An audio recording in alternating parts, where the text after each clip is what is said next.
Unlock the power of data visualization by uniting Tableau Public with Python's Pandas.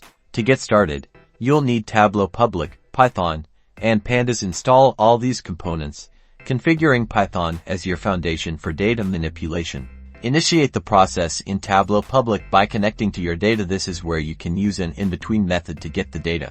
Choose Web Data Connector for a path to integrate with Python. The data transfer will use the Python platform for preparation to a consumable format. Transition to your Python environment here.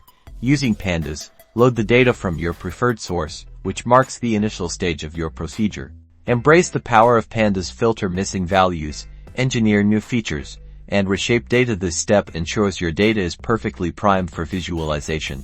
Export your refined data from Pandas into a compatible format for Tableau Public, such as a CSV or Excel file. Inside Tableau Public, import your data, locate the file you saved, and get that data loaded for analysis. With data prepped in Python and imported, build visualizations, create dashboards, and uncover insights. The union of these tools strengthens your data capabilities.